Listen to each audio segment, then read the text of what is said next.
We are going to show you how cultivation beds help keep the soil alive to ensure the good health and growth of plants and vegetables.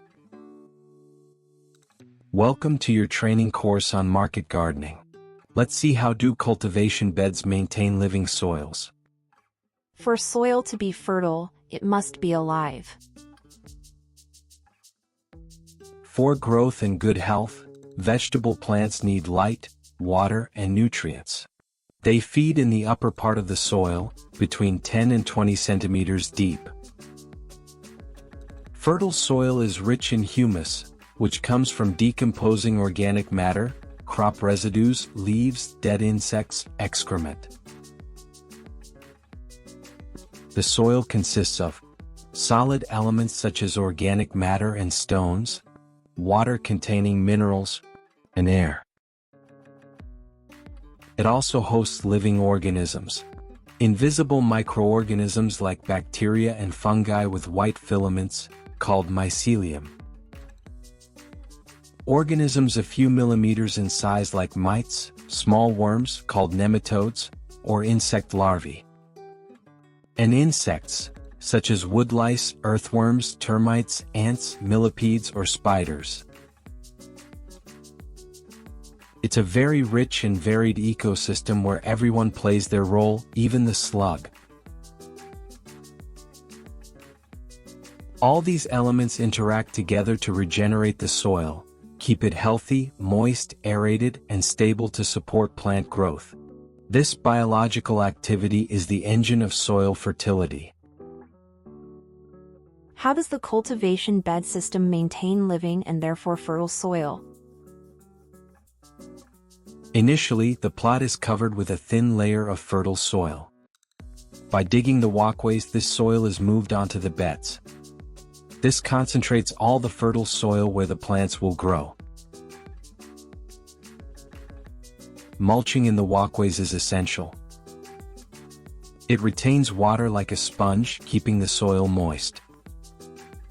It slows down the flow of water during heavy rain, which limits erosion. Microorganisms, bacteria and filamentous fungi, feed on the mulch.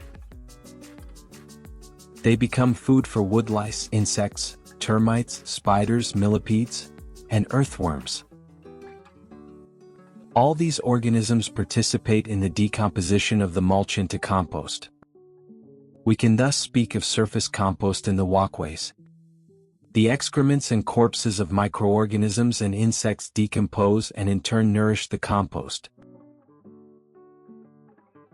By digging tunnels, earthworms and termites also facilitate the circulation of air and water and help the roots of plants find their way. The decomposition of organic matter releases mineral elements that add to those already present in the soil and essential for plant growth. Nitrogen promotes the development of leaves, phosphorus that of roots, potassium acts on fruit vegetables, but also calcium, magnesium, iron, and other trace elements, essential for good growth and health of the plant. How do plants also contribute to the biological activity of the soil and protect it? Once the plants have grown, they protect the soil from the sun and wind. The upper part of the plants interacts with light. The photosynthesis reaction produces sugar that will feed the fungi and bacteria in the soil. In exchange for the sugar it provides, some fungi act as a mouth for the plant. They absorb soil elements on its behalf. This win-win relationship is called a symbiosis. When it is established between a plant and a fungus, it is then called mycorrhiza. Plants benefit from the water and nutrients stored in the walkways. To access them, they expand their root system. The roots stabilize the soil, protect it from erosion and leaching by heavy rains. Once the harvest is over, the roots remaining in the soil decompose and contribute to enriching the soil with organic matter that will feed the microorganisms. In some crops, the roots can reach several kilometers long. The organic matter they bring in decomposing is therefore not negligible.